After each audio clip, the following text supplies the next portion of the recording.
Hello students, पाठीमागच्या लेक्चरमध्ये आपण एक्सरसाइज 5.1 फॅक्टरचं सुरू केलेलं आहे. आज आपण कंटिन्यू एक्झाम्पल्स पाहणार आहोत त्याच्यावरच. पहिलं काय पहा, question number 8, find the coordinate of the points which is located. आता ह्यात दोन ऑप्शन्स आहेत, दोन क्वेश्चन्स दिलेत. आपण पहिला क्वेश्चन घेऊया. ए हा पहिला, 3 units behind the Y Z plane, 4 units to the right of the YZ plane and 5 units above the XY plane. Simple आहे. पहा कशा पद्धतीने आपल्याला कोऑर्डिनेट सिस्टीम माहिती आहे, एक्स ॲक्सिस वाय ॲक्सिस. अगदी सिंपल सोल्युशन आहे. एक मार्काला असं 3 मार्काला 3 क्वेश्चन्स विचारलेत, त्यामध्ये आपल्याला डिस्टन्स फक्त आपल्याला फाइंड आउट करायचं आहे. 7वा क्वेश्चन आपण पाहिलेला आहे लास्ट लेक्चरला, डिस्टन्स फाइंड आउट करायचं. सेम क्वेश्चन तसा आहे, फक्त तो एक्स ॲक्सिस पासून होता, YZ प्लेन पासून होता. डिस्टन्स विचारलं होतं, पॉईंटचे कॉर्डिनेट्स दिले होते. इथं आपल्याला देताना काय दिले, 3 units behind the YZ plane. YZ प्लेनच्या पाठीमागचा जो प्लेन आहे तिथून 3 युनिट अंतर असणारं, 4 units right of the plane. समजा हे बघा, आता इथं कॉर्डिनेट सिस्टीममध्ये 2 डायमेन्शन कॉर्डिनेट सिस्टीममध्ये आपल्याला माहिती आहे हा एक्स ॲक्सिस आहे, हा वाय ॲक्सिस आहे. आपल्याला जर सांगितलं find the distance of the point from Y axis right to the 2 units म्हणलं का आपल्याला काय असतं, वायच्या उजव्या बाजूला 2 युनिट्स एवढं डिस्टन्स, म्हणजे आपल्याला याचं डिस्टन्स जे आहे ते 2, म्हणजे ह्या लाईनचं इक्वेशन आपण कसं लिहितो, एक्स इज इक्वल टू 2, कारण ती 2 एक्सच्या 2मधून जाते, म्हणून एक्स इज इक्वल टू 2 हे त्याचं डिस्टन्स झालं.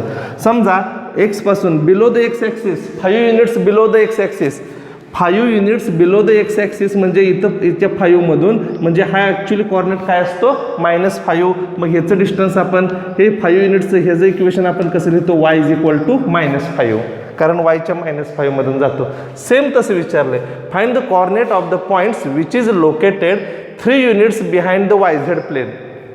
YZ प्लेनच्या बिहाइंड सांगितलं, म्हणजे पाठीमागचं जे प्लेन आहे.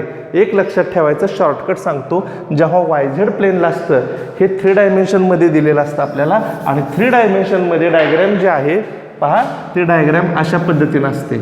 आपण नेहमी युज्युअली काय करतो, हा एक्स ॲक्सिस घेतो, हा वाय ॲक्सिस घेतो, हा झेड ॲक्सिस घेतो, करेक्ट. हा ओरिजिन आहे, हा YZ प्लेन झालं. ॲक्च्युली ह्याचं डायमेन्शन कसं आहे, 3 डायमेन्शन जॉमेट्रीमध्ये प्रत्येक ॲक्सिस एकमेकांना परपेंडिक्युलर असतो, आणि हे जे ॲक्सिस आहे एक्स ॲक्सिस तो सुद्धा, हा YZ सुद्धा परपेंडिक्युलर आहे, XZ परपेंडिक्युलर आहे. डायग्रॅममध्ये दिसत नाही, तुम्हाला मी पेनच्या साहाय्यानं दाखवतो. ॲक्च्युली ते डायग्रॅम कसे असते पहा. बघा, हा एक्स ॲक्सिस, हा वाय ॲक्सिस आणि हा झेड ॲक्सिस. वेगवेगळ्या कलरचे पेन्स आहेत. ब्ल्यू कलर आहे तो एक्स ॲक्सिस, हा वाय ॲक्सिस आहे ब्लॅक कलर, आणि हा झेड ॲक्सिस. हे बघा, तिन्ही म्युच्युअली परपेंडिक्युलर आहेत, एकमेकांना परपेंडिक्युलर आहेत. XY परपेंडिक्युलर दिसतोय, YZ परपेंडिक्युलर दिसतोय, आणि XZ पण परपेंडिक्युलर दिसतोय. हा म्हणजे ग्रीन आणि ब्लू परपेंडिक्युलर आहे, ब्लू आणि ब्लॅक परपेंडिक्युलर आहे, ब्लॅक आणि ग्रीन परपेंडिक्युलर आहे. ही डायग्रॅम ॲक्च्युली अशी आहे, पण ही वाय आणि झेड इथं आपण रिप्रेझेंट केला, पण हा जो बाहेर येणारा जो स्पेसमध्ये जो आहे, स्पेसमध्ये जो हा एक्स ॲक्सिस येतो, तो बाहेर जर अशी फिगर काढली तर आपल्याला दिसेल का नाही. म्हणून नेहमी लक्षात ठेवा, ती डायग्रॅम अशा पद्धतीनं दिसेल. जेव्हा तुम्हाला अशी डायग्रॅम दिसेल तेव्हा तुम्ही ही फिगर तुम्ही डोळ्यासमोर आणायची, ह्या पद्धतीनं तुम्ही डायग्रॅम कन्सिडर करायची असते. लक्षात आलं. मग आता YZ प्लेनमध्ये समजा एखादा पॉईंट असेल, YZ प्लेनमध्ये एखादा पॉईंट असेल, आता YZ प्लेनपासून आपल्याला सांगितलं आहे, तर त्याचं डिस्टन्स जे असेल स्पेसमध्ये, पॉईंट असतो तो हवेमध्ये असतो, स्पेसमध्ये असतो. मग हे जे डिस्टन्स असतं स्पेसपासून, इथं स्पेसमध्ये पॉईंट आहे समजा, पॉईंटपासून YZ प्लेन आणि ह्या पॉईंटचा आपल्याला जर डिस्टन्स काढायचा असेल तर ते डिस्टन्स म्हणजे कसं असणार आहे, तर एक्स ॲक्सिसला पॅरलल असतं. ते एक्स ॲक्सिसला म्हणजे एक्सच्या पॉईंटमधून ते जातं, एक्सच्या पॉईंटमधून ते डिस्टन्स म्हणजे आपल्याला फाइंड आउट करावं लागतं, जेवढं एक्स ॲक्सिसवरचा कॉर्डिनेट आहे. समजा 2 युनिट्स फ्रॉम YZ प्लेन असं म्हणलं तर त्याचं इक्वेशन काय येणार आहे, X is equal to 2. X is equal to 2, कारण एक्सच्या 2ला बरोबर ते परपेंडिक्युलर असतं, पॉईंट परपेंडिक्युलर असा त्या पद्धतीने येतो. म्हणून लक्षात ठेवा, नेहमी YZ प्लेन असेल तर एक्सचं इक्वेशन लिहायचं, किंवा एक्सचा पॉईंट असतो. YZ प्लेन असेल तर एक्सचा, XY प्लेन असेल तर जो यामध्ये ॲक्सिस नाही त्याचं इक्वेशन येतं. हा एक शॉर्टकट लक्षात ठेवा. आणि आता आपण तो प्रॉब्लेम सांगू शकतो. पहा काय विचारलं आहे, find the coordinate of the point which is located 3 units behind the YZ plane. YZ प्लेनच्या बिहाइंड म्हणजे त्या ठिकाणी निगेटिव्ह एक्स ॲक्सिस झाला, एक्स ॲक्सिस काय झाला, निगेटिव्ह झाला. किती युनिट सांगितले, 3 युनिट. म्हणजे एक्सची पॉईंट, एक्सचं हे किती असतं, -3 असतं. X is equal to -3. मग सोल्युशनमध्ये काय लिहायचं, 3 units behind the Y Z plane means x is equal to -3 and hence coordinates of the point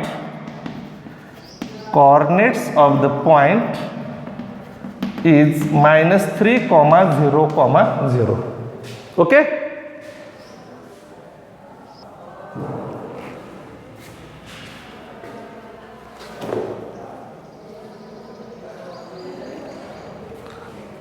तर x is equal to -3. Okay, ठीक आहे.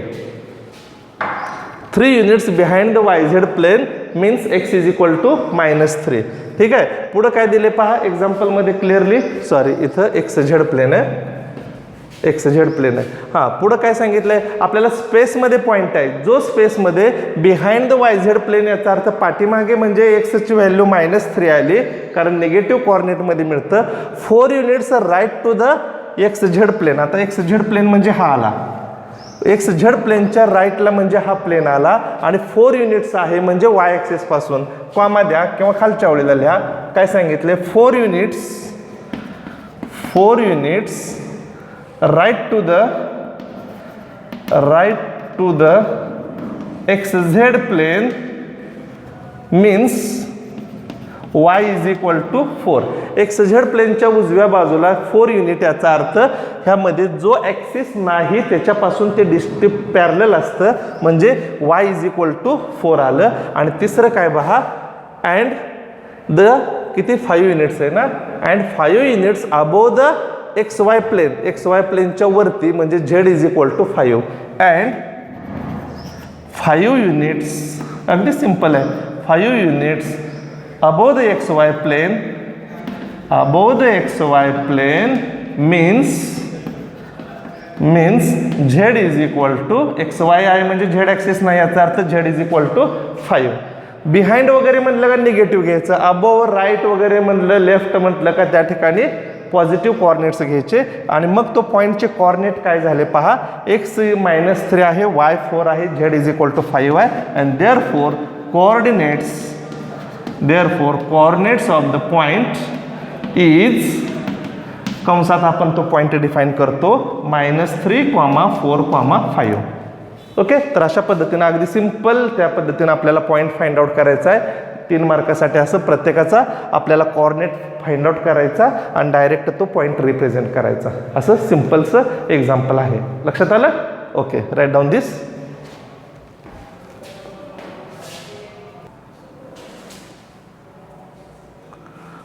ओके, आता त्यातलंच बी पहा काय सांगितलंय, find the coordinate of the point which is located in the Y Z plane. तो point कुठं आहे, वाय झेड प्लेनमध्ये आहे. आपली डायग्राम जर इथं आपण परत एकदा मेन्शन जर केली पहा, एक्स ॲक्सिस, वाय ॲक्सिस आणि झेड ॲक्सिस, तर वाय झेड प्लेनमध्ये तो पॉईंट आहे. आता आपल्याला माहिती आहे की जर तो पॉईंट वाय झेड प्लेनमध्ये असेल तर त्याचा एक्स कॉर्डिनेट 0 असतो. दिले वाय झेड प्लेनमध्ये एक्स कॉर्डिनेट 0 असतो, याचा अर्थ आपल्याला त्या पॉईंटचा एक्स कॉर्डिनेट 0 म्हणजे ह्या प्लेनमधला जो पॉईंट आपल्याला लिहायचा आहे तो एक्स कॉर्डिनेट 0 आहे. पहा त्याच्या पुढे काय सांगितलंय, 1 unit to the right to the X Z plane. X Z plane जे आहे त्याच्या राईटला 1 युनिट आहे, याचा अर्थ ते वाय ॲक्सिसला पॅरलल जर असतं म्हणजे पॉईंट 1 युनिट म्हणजे वाय इज इक्वल टू 1 येणार, त्याचं वाय कॉर्डिनेट काय येणार 1 येणार. आणि पहा 6 unit above the XY plane, XY प्लेनच्या अबोव वरती 6 युनिट आहे म्हणजे ते झेडला बरोबर पॅरलल डिस्टन्स येतं म्हणजे झेड इज इक्वल टू 6 येणार. झाला, त्या पॉईंटचा कॉर्डिनेट काय येतो 0, 1, 6.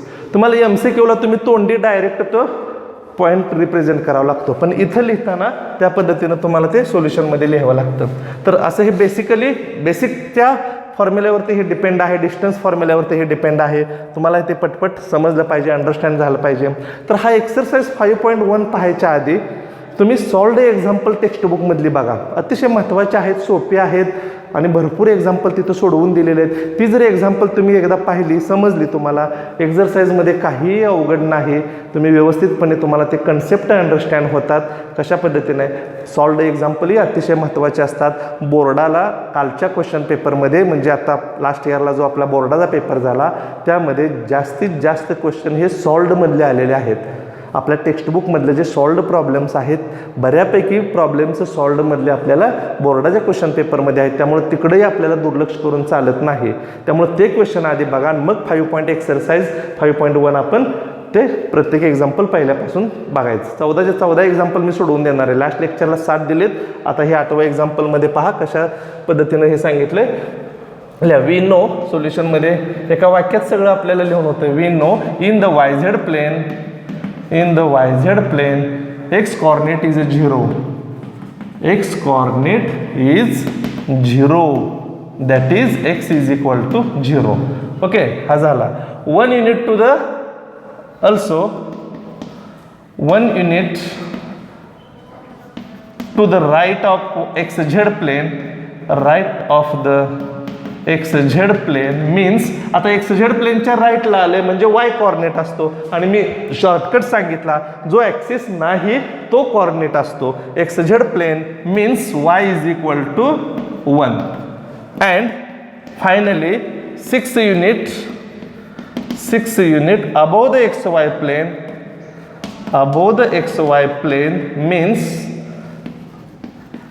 मीन्स आता ॲक्सिस कोणता नाही, झेड, याचा अर्थ Z is equal to 6. And therefore point काय आला मग, 0, 1, 6. Therefore point is 0, 1, 6. किंवा coordinates of the points are 0, 1, 6. तर अशा पद्धतीने आपण तो डिफाईन करू शकतो. या प्रकारे आपल्याला सॉल्व्ह करता येईल. Understand? Good. Right down this. Okay, next question number 9. See here, find the area of the triangle with vertices. There are vertices are given 1, 1, 0, 1, 0, 1 and 0, 1, 1. Interesting point सुद्धा दिलेले आहेत. आपल्याला काय सांगितलं, एरिया ऑफ ट्रायंगल. ॲप्लिकेशन बेसवरचीच बरीच example आपल्याला new सिलेबसमध्ये आहेत, त्यामुळे तुम्हाला ह्या टाईपचे एक्झाम्पल सॉल्व्ह करता येतील. काय आहेत पहा, एरिया ऑफ ट्रायंगल काढायचं आहे की ज्याचं व्हर्टायसेस दिलेले आहेत, 3 व्हर्टायसेस दिलेत. आपण त्या 3 व्हर्टेक्सला नावं देऊ, काहीतरी ABC देऊ, PQR देऊ, काहीतरी त्या पद्धतीने नाव. तो ट्रायंगल कोणत्या पद्धतीचा आपण पाहूया आधी. राईट अँगल असेल तर आपल्याला height into base 1/2 base into height formula वापरूया. इक्विलॅटरल आहे का आयसोसेलस आहे, कोणत्या टाईपचा ट्रायंगल आहे ते आपल्याला कळेल, त्याच्यावरून करस्पॉन्डिंग फॉर्म्युला आपल्याला वापरता येईल. पहा सोल्युशनमध्ये आपण डायरेक्ट नावं देऊया. Let P110 first point, Q101 and R011 be the vertices of the given triangle.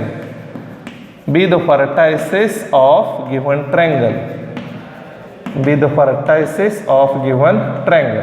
Okay, आता प्रत्येकाचं आपण काय करूया, समजा त्या ट्रायंगलचे हे 3 व्हर्टेक्स आहेत. समजा अशा पद्धतीनं तो ट्रायंगल आहे P, Q आणि R.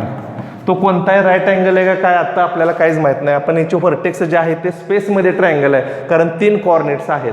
आता प्रत्येकाचा PV डिफाईन करूया. PV म्हणजे यस पोझिशन वेक्टर आहे ना, पोझिशन वेक्टर डिफाईन करायचा. P bar, Q bar, R bar.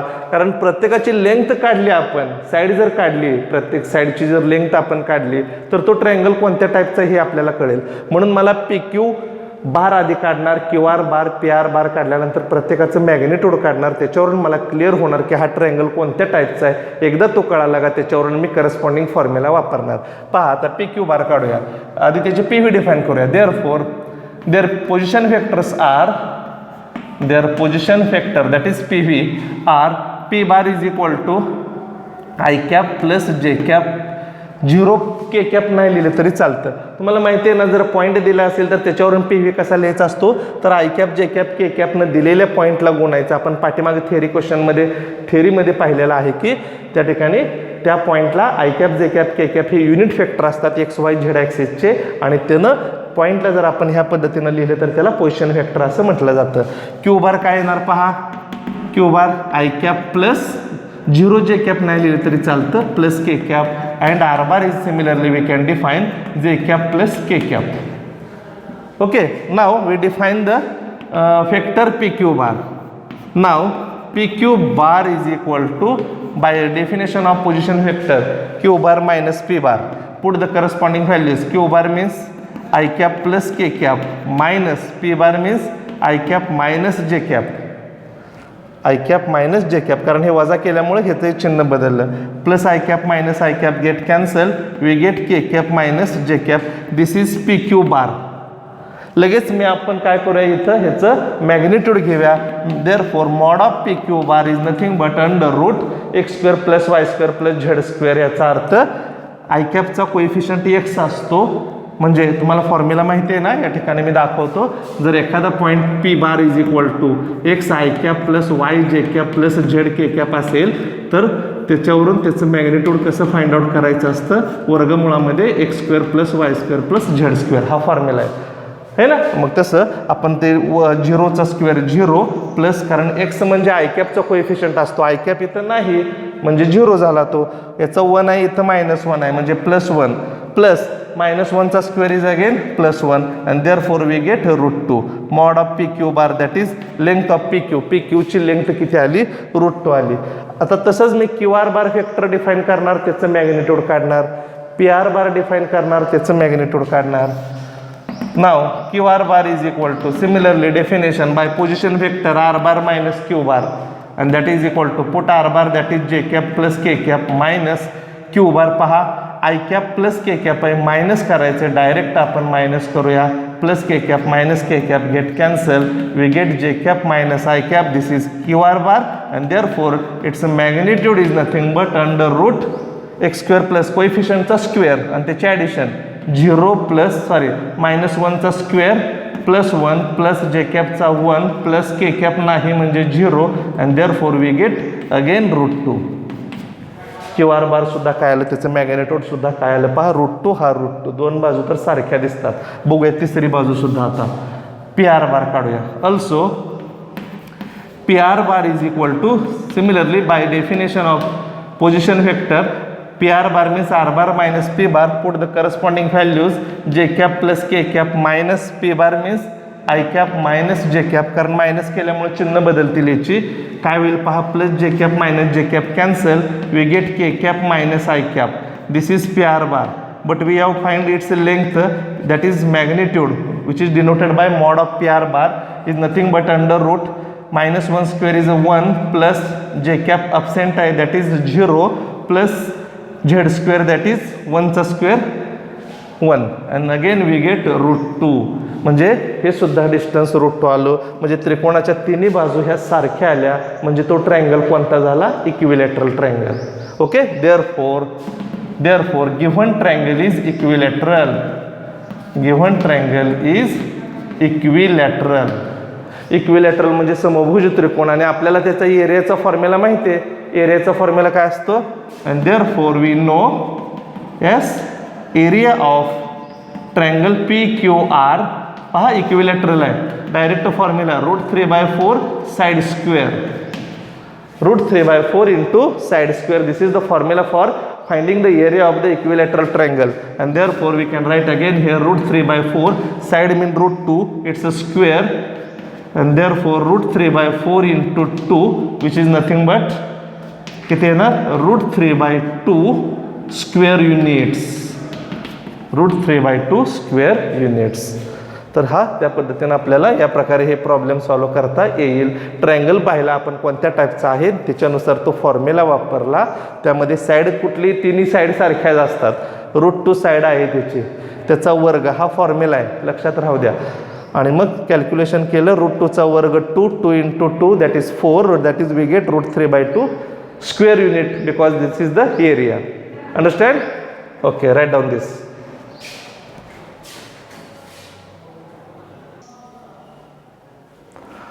Okay, take now next question number 10. If AB bar is equal to 2 I cap minus 4 J cap plus 7 K cap and initial point A is given which is 150 and we have to find the terminal point B. काय सांगितलं, AB बार हा एक vector आहे. पहा A to B that is AB बार है ना, हा vector आहे. हा वेक्टर दिलाय तुम्हाला 2 I cap minus 4 J cap plus 7 K cap आणि A चा इनिशियल पॉईंट दिलाय 150 आणि B आपल्याला फाइंड आउट करायचं आहे. Find the terminal point B म्हणजे B चे पॉईंट रिप्रेझेंट करायचे आहेत.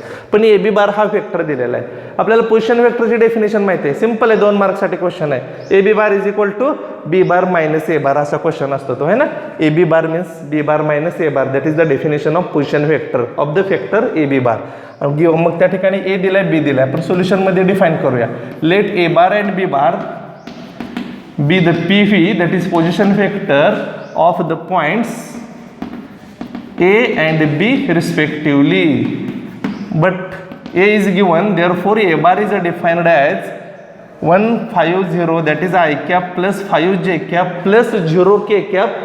0 K cap नाही लिहिलं तरी चालतं, ए बार फक्त आपण असा डिफाईन करू शकतो पी व्हीच्या स्वरूपामध्ये, I cap plus 5J cap. B bar आपल्याला फाइंड आउट करायला सांगितलं आहे, terminal point B find out करायचा आहे. म्हणजे जर पॉईंट दिला असेल तर आपल्याला कॉर्डिनेट लिहिता येतील, कॉर्डिनेट दिले असतील तर त्याच्यावरनं वेक्टर अशा पद्धतीने लिहिता येतो. पॉईंटवरनं आपण वेक्टर लिहिलेला आहे, म्हणजे त्या एक्स कॉर्डिनेट, वाय कॉर्डिनेट आणि झेड कॉर्डिनेटला I cap J cap K कॅपनं मल्टिप्लाय करायचं आणि ॲडिशनच्या स्वरूपामध्ये लिहायचं असं, बरोबर आहे. बी बार फाइंड आउट करायचं आहे आपल्याला, पण ए बी बार दिला आहे. Also A B bar is given which is 2 I cap minus 4 J cap plus 7 K cap. Okay,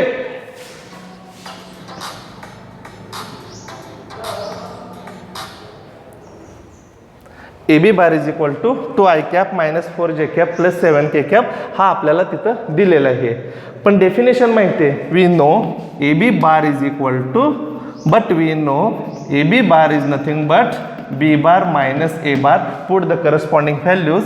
A B बारची व्हॅल्यू ठेवा 2 I cap minus 4 J cap plus 7 K cap is equal to B bar find out करायचा आहे, minus A बारची value find out करा, put up करा I cap plus 5 J cap. हा minus term इकडे घ्या, प्लस होईल, and therefore we can write here B bar is equal to 2 I cap minus 4 J cap plus 7 K cap plus I cap plus 5 J cap, है ना. ही पूर्ण term इकडे घेतली, मायनसची plus होईल, आणि इथं जर सिम्प्लिफाय केलं 2 I cap plus I cap that is 3 I cap minus 4 J cap as it is 7 plus 5 that is 12 K cap. This is the B bar. पण बी बार हा काय, बी ह्या पॉईंटचा पोझिशन वेक्टर आहे, बी ह्या पॉईंटचा पोझिशन वेक्टर बी बार आहे. मग जर तुम्हाला वेक्टर दिला असेल तर पॉईंट रिप्रेझेंट करता येईल, अँड देअरफॉर बी रिप्रेझेंट्स, आता फक्त कोइफिशियंट्स लिहा 3 minus 4 and 12. This is the terminal point B, hence the result. तर ह्या पद्धतीनं 2 मार्काला अगदी सिंपल आहे, पोझिशन वेक्टरच्या डेफिनेशनवरून आपण हे डिफाईन करू शकतो problem. A B bar is equal to B bar minus A bar. ह्यातले 2 वेक्टर दिलेत, ए बार दिलाय, ए बी बार दिलाय. बी बार फाइंड आउट करायचा आणि त्याच्यावरून पॉईंट रिप्रेझेंट करायचं. Okay, right down this now. Okay, now take next question number 11. Show that the following points are collinear. खाली दिलेले पॉईंट कोलिनियर. अतिशय महत्त्वाचा असा क्वेश्चन आहे, बऱ्याच वेळा बोर्डाला ह्या टाईपचा विचारला जातो कोलिनियर. आणि कोलिनियरचे क्वेश्चन्स असतात ना, ते फार इंटरेस्टिंग असतात आणि बऱ्याच टाईपनं सोडवावं लागतात. तुम्हाला लाईन अँड प्लेन पुढचा चॅप्टर आहे, त्यामध्ये 2-3 प्रकारे वेगळे क्वेश्चन, हाच पॉईंट हेच, show that the following points are collinear, हेच दाखवायचं, पण त्या पद्धतीनं दाखवायचं. कुठलीही मेथड बोर्डला यूज केली तरी चालते. कोलिनियर आपल्याला माहिती आहे, कोलिनियरची डेफिनेशन आपण कशी डिफाईन केलेली असते. 2 or more points are said to be collinear if they have along the same line or parallel. ही थिओरिटिकल डेफिनेशन झाली. आणि प्रॉब्लेम सॉल्व्ह करताना आपण कसं सॉल्व्ह करतो, एक फॅक्टर दुसऱ्या फॅक्टरच्या स्वरूपामध्ये, suppose A bar and B bar are 2 factors, then that 2 factors are said to be collinear if A bar is equal to K into B bar. म्हणजे एक फॅक्टर दुसऱ्या फॅक्टरच्या स्केलरच्या स्वरूपात जर डिफाईन करता येत असेल, then we can say given 2 factors are collinear. मग इथं पॉईंट दिलेत, ह्या पॉईंटवरून आपण 2 फॅक्टर डिफाईन करायचे, कोणतेही A B bar, B C bar, A C bar, 3 factor आपल्याला डिफाईन करता येतात. पैकी कोणतेही 2 फॅक्टर आपण डिफाईन करायचे आणि एकमेकांच्या स्केलर मल्टिप्लिकेशनमध्ये ते डिफाईन होतात का बघायचं. म्हणजे कंडिशन ऑफ कोलिनियरिटी जर सॅटिस्फाय होत असेल, then we can say directly given factors are collinear. Obviously given points are also collinear. Okay, now see here in solution, let a bar is nothing but, write its position vector, that is 3 I cap plus 2 j cap minus 4 k cap. Similarly b bar is equal to 9 I cap plus 8 j cap minus 10 k cap, and c bar is equal to minus 2 I cap minus 3 j cap plus k cap. कारण याचे P V लिहायचे म्हणजे काय, तर I cap J cap K कॅपनं गुणायचं त्या पॉईंटच्या प्रत्येक कोऑर्डिनेटला आणि बेरजेच्या स्वरूपामध्ये लिहिणं म्हणजेच पोझिशन वेक्टर. ए पॉईंट आहे म्हणून ए बार, बी पॉईंट आहे म्हणून बी बार, सी पॉईंट आहे म्हणून सी बार. 2 एक्झाम्पल दिले 3-3 मार्कसाठी. दोन्हीपैकी एक पहिलं मी सोडवून देतो, दुसरं तुम्ही सोडवू शकता. सेम आहे. इथं P bar Q bar R bar घ्यायचे, इथं ए बार बी बार सी बार आहे. मला खात्री आहे तुम्ही नक्कीच पुढचं एक्झाम्पल सॉल्व्ह करचाल. आता ह्यातले कोणतेही 2 वेक्टर मी डिफाईन करतो, position vector A B bar, B C bar आणि ए सी बार असे 3 फाइंड आउट करता येतील. तर मी त्यातले 2 त्या ठिकाणी वेक्टर कोणतेही 2 डिफाईन करूया. Now A B bar is equal to, first right the definition position vector by position vector b bar minus a bar, and now put the values 9 I cap plus 8 j cap minus 10 k cap. Minus हा vector minus करायचा आहे म्हणजे कंसात लिहिला तरी चालतो, एक step मी skip करतो आणि हे जे चिन्ह बदलूनच डायरेक्ट लिहितो कारण मायनस करायचं आहे. त्यामुळं -3 I cap minus twice J cap plus 4 k cap B bar minus A bar. आता जे सारख्या टर्म्स आहेत पहा, ह्या ज्या सारख्या टर्म्स आहेत त्यांची ॲडिशन सबट्रॅक्शन काय पहा. 9 - 3 that is 6 I cap, 8 - 2 that is plus 6 j cap, -10 + 4 that is -6 k cap. Okay, 6 common काढला तरी चालेल. We get I cap plus j cap minus k cap. This is A B bar. We write here equation number 1. Okay, एक factor आपण काढला. आता आपण दुसरा factor find out करूया. बी सी बार काढू किंवा A C bar, as you like, कुठलाही काढा पण एकच काढायचा. येते म्हणून 3 फॅक्टर फाइंड आउट करायची काही आवश्यकता नाही. मी बी सी बार काढतो, काही जण ए सी बार काढून बघा, आपल्याला सेम त्या पद्धतीनं डिफाईन होतं आहे. C bar minus B bar, position वेक्टरची डेफिनेशन कशी लिहायची तुम्हाला सांगितलेलंच आहे. दुसरं लेटर आहे ते आधी घ्यायचं आणि मग पहिलं घ्यायचं, त्यातनं वजा करायचा त्याचा पी व्ही. बरोबर चिन्ह आहे खाली, बरोबर चिन्ह. सी बारची value -2 I cap minus thrice J cap plus K cap minus B bar vector minus करायचं आहे म्हणजे प्रत्येकाचे चिन्ह बदलणार. That is -9 I cap minus 8 J cap plus 10 k cap. कारण मायनस बी बार कंसात लिहायचा आणि पुन्हा कंस सोडवायचा. त्यामुळे आता आपण स्टेप एखादी स्किप करायला शिकलं पाहिजे. आणि मग हे जर सोडवलं -2 - 9 that is -11 I cap, -3 - 8 again -11 जे cap, +1 + 10 that is +11 k cap. जर मी इथं -11 कॉमन काढलं तर कंसामध्ये काय राहील पहा, I cap plus J cap minus K cap, I cap plus J cap minus K cap. का तर -11 बाहेर काढल्यामुळे ही चिन्ह सगळी बदलली. मायनसच का काढलं तर इथं पण कंसात तेच आहे, I cap plus J cap minus K cap, I cap plus J cap minus K cap. This is equation number 2. ही बी सी बार आलं. आणि मग आपण त्या ठिकाणी फ्रॉम इक्वेशन्स 1 and 2 पहा, B C bar is equal to आता कशी किंमत ठेवायची पहा. इथं 6 आहे ना, -11/6. हा 6 जर मी इकडे घेतला तर ए बी बार अपॉन 6 येणार है ना. A B bar upon 6 I cap plus J cap minus K cap है ना. म्हणजे हा जर 6 इथे घेतला पहा, हा 6 डिवायडेड बाय 6 होईल. म्हणजे I cap plus J cap minus K कॅपची किंमत मी काय ठेवली, I cap plus J cap minus K कॅपची किंमत minus A B bar divided by 6. Sorry, मी परत तोच कंस इथे लिहिला होता, ॲक्च्युली ए बी बार लिहायचं. हा 6 इकडे घेतला इक्वेशन 1 मध्ये. फार तर तुम्ही इक्वेशन 1 पुढं असेल या. हा 6 आहे, A B bar divided by 6 is equal to I cap plus J cap minus K cap. आणि ती किंमत आपण इथं ठेवली म्हणजे एक फॅक्टर दुसऱ्या फॅक्टरच्या स्केलरच्या स्वरूपामध्ये डिफाईन झाला आणि त्याच्यावरून आपण लिहू शकतो therefore B C bar and A B bar are collinear. हे 2 फॅक्टर कोलिनियर आहेत, बी सी बार आणि ए बी बार. कारण condition of collinearity is satisfied. एक फॅक्टर दुसऱ्या फॅक्टरच्या स्केलर मल्टिपलमध्ये डिफाईन झाला. काही येऊ द्या स्केलर, किती पण येऊ द्या, ह्याला महत्त्व नाही, पण तो स्केलरमध्ये डिफाईन होतो का हे पाहायचं झालेलं आहे. त्यामुळे हे 2 फॅक्टर कोलिनियर आहेत. ह्या दोन्ही फॅक्टरमध्ये एक पॉईंट कॉमन असतो कोणताही. आता इथं बी हा पॉईंट कॉमन आहे. Here B is the common point, here B is the common point. आणि कॉमन पॉईंट असल्यामुळं काय असणार आहे मग ते collinear along the same line, म्हणजे एकाच लाईनवरती ते 2 वेक्टर असणार आहेत. याचाच अर्थ ते तिन्ही पॉईंट्स काय आहेत, collinear. And therefore given 3 points given 3 points are collinear. Given 3 points are collinear, hence the proof. 3 मार्कासाठी अतिशय इंटरेस्टिंग एक्झाम्पल आहे. बोर्डला सारखं विचारलेली एक्झाम्पल्स आहेत ही, त्यामुळं सेम एक्झाम्पल तुम्ही सोडवू शकता. P bar Q bar R bar काढा, पोझिशन व्हेक्टर डिफाईन करा, P Q bar P R bar कोणतेही 2 व्हेक्टर करा. स्केलर मल्टिपलमध्ये डिफाईन होते का बघा, जर होत असतील तर आपण डायरेक्ट या पद्धतीनं खाली फॉर्मॅलिटीची ही 2 वाक्य लिहायची. फॅक्टर कोलिनियर आहेत आणि फॅक्टर कोलिनियर असतील तर ते पॅरलल पण असू शकतात, पण कॉमन पॉईंट असेल तर एकाच लाईनवरती ते 2 व्हेक्टर्स आहेत, म्हणजे ते पॉईंटसुद्धा काय झाले, कोलिनियर झाले एकाच लाईनवरती असल्यामुळे. ओके, तर या पद्धतीनं या प्रकारे आपल्याला हे एक्झाम्पल सॉल्व्ह करता येईल. आय थिंक तुम्हाला हे समजलं असेल.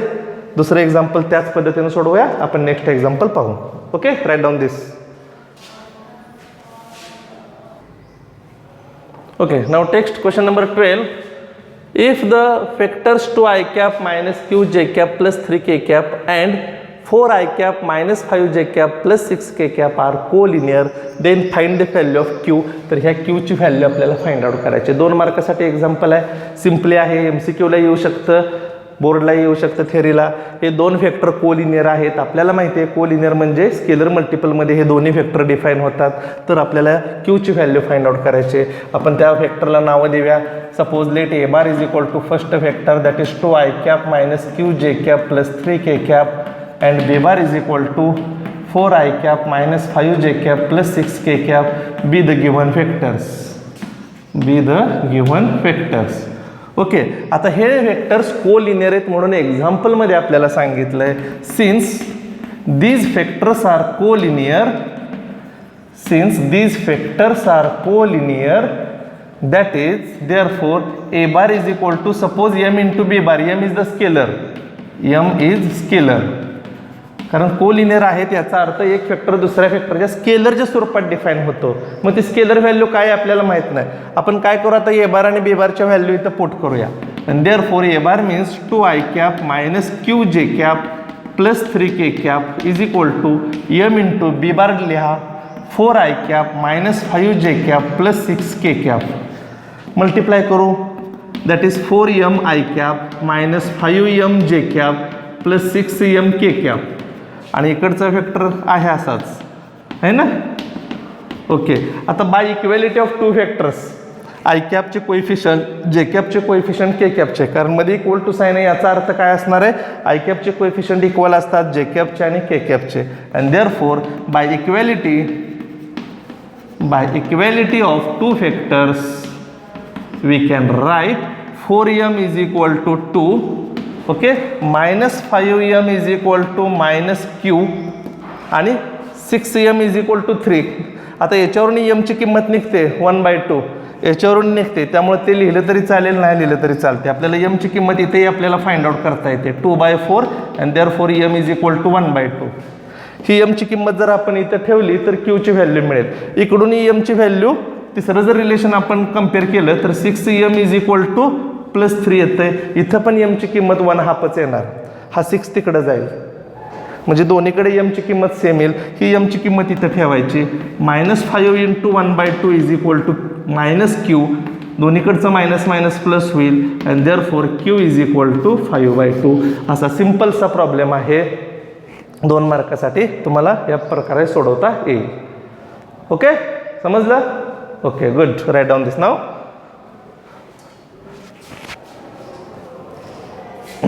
Okay, next we take the question number 13. Are the points A1 minus 1 1, B minus 1 1 1, C 1 1 1 and D 2 minus 3 4 coplanar? Justify your answer. हे जे 4 पॉईंट्स आहेत हे कोप्लॅनर आहेत का? कोप्लॅनर म्हणजे काय, तर एकाच पॉईंटमध्ये, एकाच प्लेनमध्ये हे 4 पॉईंट्स आहेत का हे आपल्याला दाखवायचं आहे. ओके, तर 4 पॉईंट्स जर एका प्लेनमध्ये असतील तर आपल्याला 3 vector A B bar, A C bar आणि ए डी बार एक कॉमन पॉईंट असला पाहिजे. बरोबर आहे, एक कॉमन पॉईंट असला पाहिजे. त्यामुळं ए B bar, A C bar आणि ए डी बार हे जे 3 व्हेक्टर्स आहेत हे 3 व्हेक्टर आपल्याला कोप्लॅनर दाखवावं लागतील. आणि कोप्लॅनरचे आपल्याला डेफिनेशन माहिती आहे. 3 or more vectors are said to be coplanar if they have along the same plane और पॅरलल प्लेन असेल तर त्याला कोप्लॅनर व्हेक्टर असं म्हटलं जातं. मग आता एकाच प्लेनमध्ये हे दाखवायसाठी आपल्याला ते लिनियर कॉम्बिनेशनमध्ये डिफाईन झाले पाहिजेत. म्हणजे A B bar is equal to X into A C bar plus Y into A D bar या पद्धती ह्या एक्सप्रेशनमध्ये ते डिफाईन झालं पाहिजे. पाहूया आपण. सुरुवातीला त्याचे पी व्ही डिफाईन करूया. Okay, right down solution. Let A bar is equal to direct आपण पी व्ही लिहूया. I cap J cap K कॅपनं मल्टिप्लाय करायचं आणि बेरजेच्या स्वरूपात लिहायचं. मायनस साईन असेल तर त्या ठिकाणी मायनस द्यायचं. I cap minus J cap plus K cap. Okay, B bar is nothing but minus I cap plus J cap plus K cap. Similarly C bar is equal to I cap plus J cap plus K cap and D bar is equal to 2 I cap minus 3 J cap plus 4 K cap. Okay, be the P V position vector of the given points A, B, C and D respectively. Okay, नुसते फक्त position vector जरी define केले तरी एखादा mark मिळून जातो आपल्याला. आणि त्यामुळं पी व्ही डिफाईन करणं सगळ्यात सोपं आहे. जो पॉईंट दिलेला असतो त्याला I cap J cap K कॅपनं गुणायचं आणि बेरजे स्वरूपात लिहायचं. This is nothing but P V, that is position vector. Okay, आता आपण 3 वेक्टर फाइंड आउट करूया. Now A B bar is equal to A B बारची डेफिनेशन काय? बी बार मायनस ए बार. बी बारची व्हॅल्यू ठेवा. B bar minus A bar. B bar means minus I cap plus J cap plus K cap minus A bar is I cap minus J cap plus K cap. Now after subtracting we get minus I cap that is minus 2 I cap plus J cap that is plus 2 J cap. Sign change होईल. K cap minus K cap that is 0. नाही दिलं तरी चालेल. And this is A B bar. Okay, now AC bar, we find AC bar is equal to, write the definition of position vector, that is C bar minus A bar, put the corresponding values, that is I cap plus J cap plus K cap minus A bar करायचा आहे, minus करायचा आहे म्हणजे sign change होतील, that is I cap plus J cap minus K cap. Okay, simplify this, plus I cap minus I cap get cancel, J cap plus J cap that is twice J cap plus K cap minus K cap again cancel, we get AC bar is equal to twice J cap. Similarly we find AD bar and AD bar is equal to, write the definition by position vector D bar minus A bar, and that is equal to D bar is 2 I cap minus thrice J cap plus 4 K cap minus A bar is I cap plus J cap. Sign change करून लिहा कारण subtraction, there is a subtraction, so we change the sign. Minus I cap plus J cap minus K cap and therefore 2 I cap minus I cap that is I cap minus 3 plus J that is plus twice J cap. Okay, plus 4 minus 1 that is plus thrice K cap. 2 minus 1 is 1, minus 3 plus 1 minus 2 here. Okay, minus 3 plus 1 that is minus 2, 4 minus 1 is 3 and this is AD bar. तर या पद्धतीने आपण 3 vector find out केले. पहा आता यामध्ये 3 vector find out केल्यानंतर हे आपल्याला कोप्लॅनर आहेत का नाही ते एक्झामिन करायचे, ओळखायचे. याचा अर्थ जर लिनियर कॉम्बिनेशनच्या थेरम आपण पाहिलेला आहे ते जर vector, now we have A B bar is equal to X into A C bar plus Y into A D bar याच्या स्वरूपात जर डिफाईन झाले तर आपल्याला त्या ठिकाणी सांगता येईल की हे लिनियर कॉम्बिनेशनमध्ये आहेत. याचा अर्थ तिन्ही फॅक्टर कोप्लॅनर आहेत. पण लिनियर कॉम्बिनेशनसाठी म्हणजे होतात का नाही त्यासाठी आपल्याला एक्स आणि वायची व्हॅल्यू फाइंड आउट करावं लागेल. Put the corresponding values. A B bar means minus twice I cap plus twice J cap is equal to X into bracket A C bar is twice J cap plus y into AD bar is I cap minus twice J cap plus thrice K cap. Okay, simplify this and therefore minus 2 I cap plus twice J cap is equal to, पहा इथं twice y into I cap है ना, म्हणजे that is twice x J cap.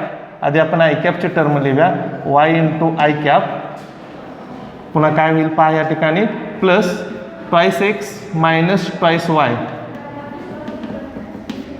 Into J cap है ना. वायने इथं गुणलं मायनस 2y, इथं गुणलं twice X minus twice Y, J cap common काढला प्लस के कॅपची term 3y K cap, 3y K cap. आता जर आपण कंपॅरिझन केलं तर काय येणार आहे पहा. कंपेअरिंग वी गेट आय कॅपचा कोएफिशियंट पहा y इज इक्वल टू -2, त्यानंतर पहा 2x - 2y is equal to 2, बरोबर आहे, twice x minus twice y is equal to 2.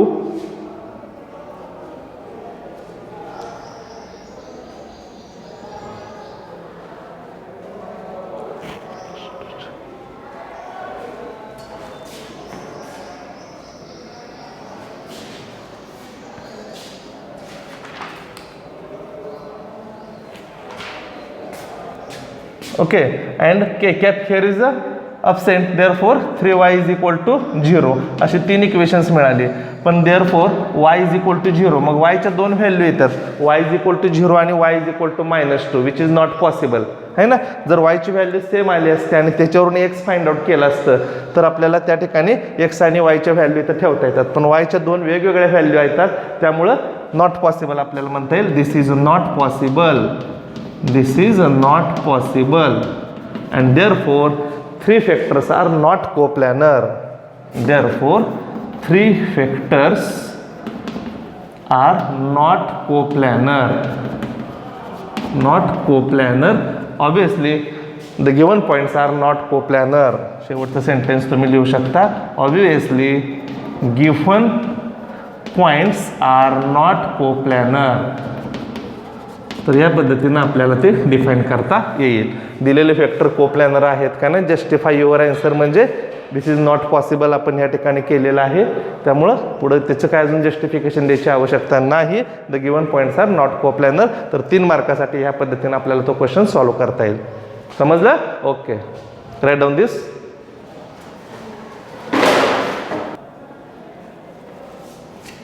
Okay, now take next last question of the exercise 5.1, that is question number 14. Express minus I cap plus 3j cap plus 4k cap as the linear combination of these three vectors. हा जो vector पहिला दिलेला आहे तो ह्या 3 फॅक्टरच्या linear कॉम्बिनेशनच्या स्वरूपामध्ये define करायचा आहे. अर्थात हा 4 मार्कासाठी क्वेश्चन असू शकतो, कारण या ठिकाणी थोडासा मोठा आहे, लेंगदी प्रॉब्लेम आहे. हा जर आपण समजा पी बार सपोज केला, हा ए बार बी बार सी बार, तर लिनियर कॉम्बिनेशनचा जो आपण चौथा थेरम पाहिलेला आहे, P bar is equal to X A bar plus Y B bar plus Z C bar, याच्या स्वरूपामध्ये ते डिफाईन करून एक्स वाय झेडच्या किमती फाइंड आउट कराव्या लागतात. सेम आत्तासारखाच प्रॉब्लेम आहे, पण आता 2 व्हेरिएबलमध्ये होता, इथं 3 व्हेरिएबल आपल्याला त्या ठिकाणी व्हॅल्यू फाइंड आउट करावं लागणार आहेत. 3 सायमल्टेनियस इक्वेशन आपल्याला त्या ठिकाणी मिळणार आहेत. पाहूया आपण या ठिकाणी सोल्युशनमध्ये. याला पी बार सपोज करूया. Let P bar is equal to given vector that is minus I cap minus 3j cap plus 4k cap. And now this is the a bar is equal to twice I cap plus j cap minus 4k cap. B bar is equal to twice I cap minus j cap plus thrice k cap. And C bar is equal to thrice I cap plus j cap minus 2k cap. Be the given vectors. Be the given vectors. समजा हे दिलेले 3 vectors आहेत.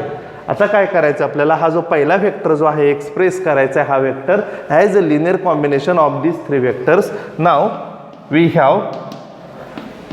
have p bar is equal to x a bar plus y b bar plus z c bar. याचा अर्थ आपल्याला x y आणि z च्या value find out करायच्यात आणि त्या व्हॅल्यू ह्या इक्वेशन 1 मध्ये आपण इथं ठेवायच्या. लक्षात आलं?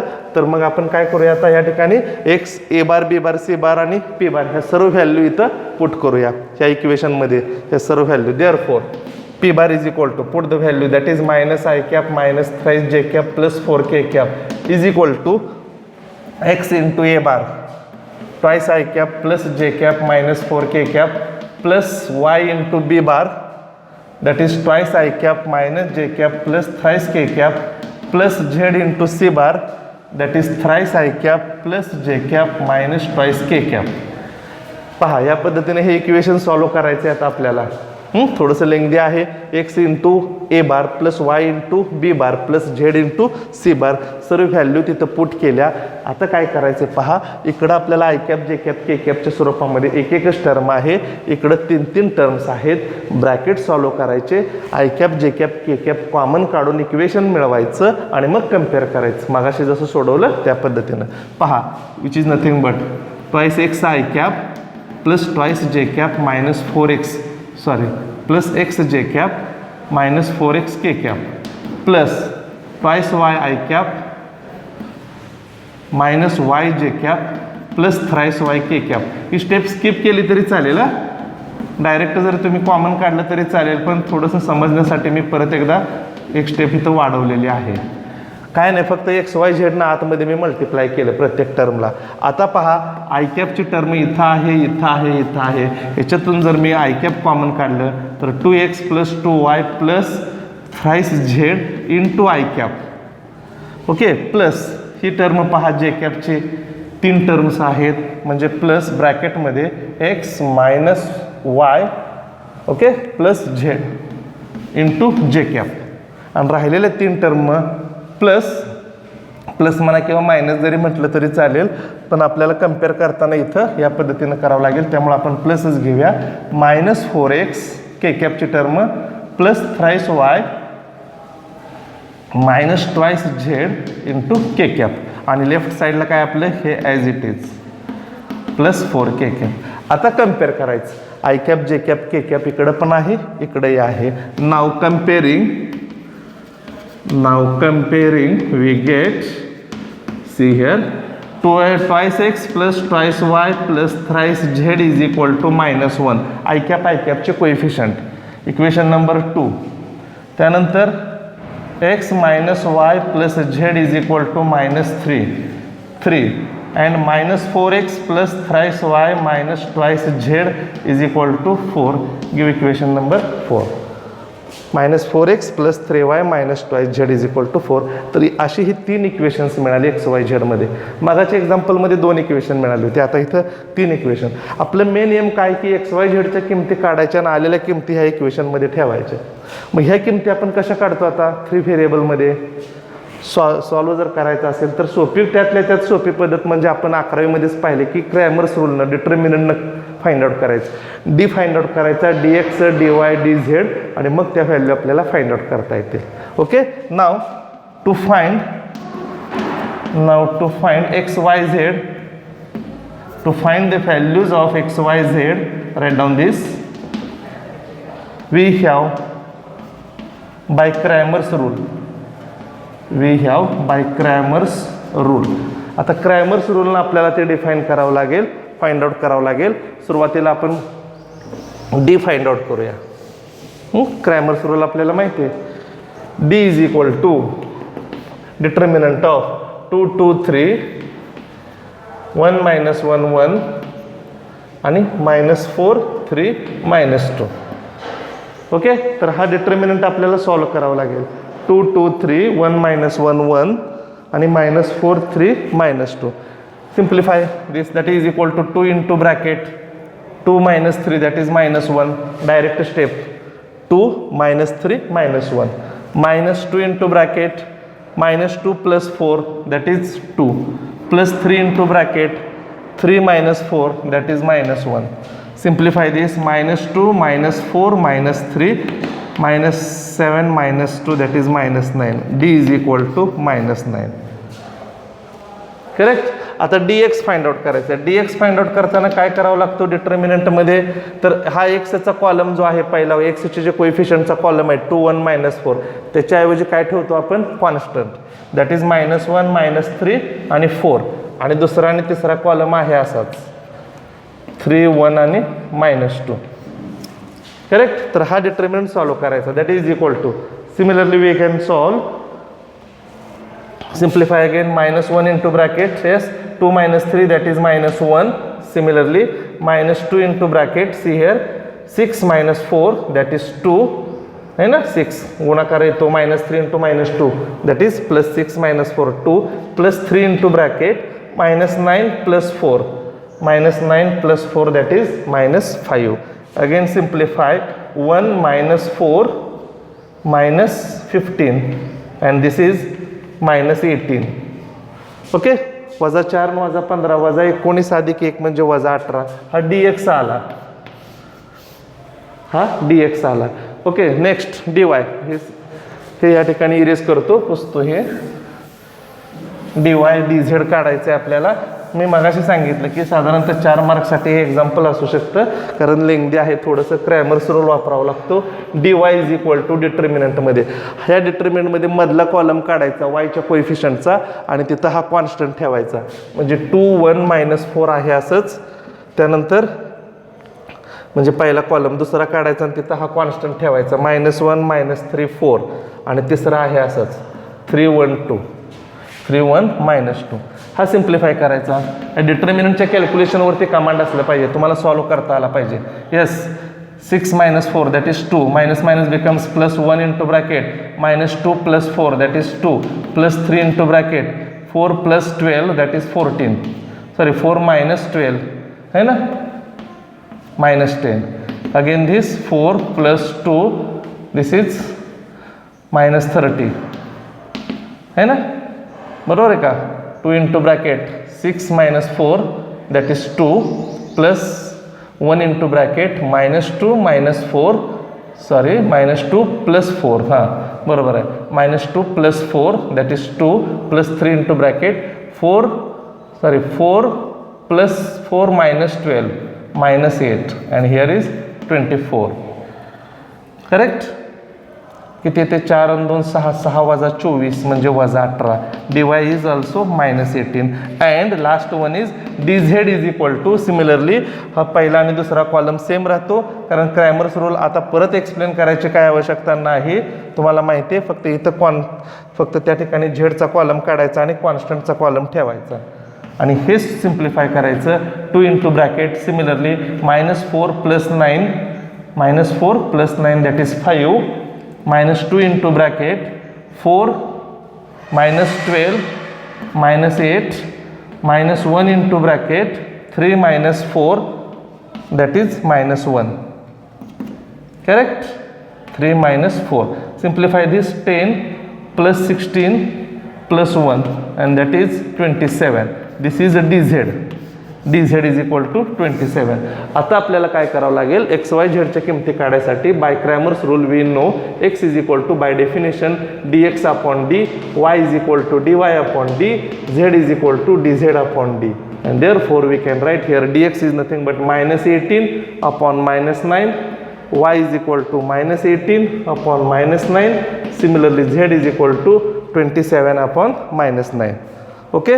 तर या पद्धतीने आपल्याला ते सिम्प्लिफाय करावं लागेल. We get x is equal to 2, y is equal to again 2 and z is equal to -3. तर ह्या तिन्ही व्हॅल्यू आल्या XYZच्या, ह्या तिन्ही व्हॅल्यू आपण 1 नंबर इक्वेशनमध्ये ठेवायच्या. And therefore equation 1 becomes, putting this value in equation 1 we get p bar is equal to x means 2 into a bar plus twice into b bar minus thrice into c bar, and this is the linear combination, which is linear combination, hence the result, which is a linear combination, hence the result. तर या पद्धतीने आपण ते linear कॉम्बिनेशनमध्ये define केलं. आपल्याला 3 vector सांगितलं होते. लेंग्दी थोडंसं मी सांगितलं होतं, 4 मार्क्ससाठी हा प्रॉब्लेम आहे आणि तुम्हाला समजला असणारच आहे, निश्चितच आहे. कॅल्क्युलेशन सोपे आहेत. अशा पद्धतीनं आपला हा क्वेश्चन नंबर 14 संपलेला आहे. त्याचबरोबर एक्सरसाइज 5.1 हाही ह्या ठिकाणी संपलेला आहे. लेक्चर आवडला असेल, सगळे एक्झाम्पल समजले असतील, लाईक करा, शेअर करा, सबस्क्राईब करा. आपण नेक्स्ट लेक्चरला सेक्शन फॉर्म्युला जो आहे वेक्टरचा तो आपण नेक्स्ट लेक्चरला पाहूया. ओके. Thank you.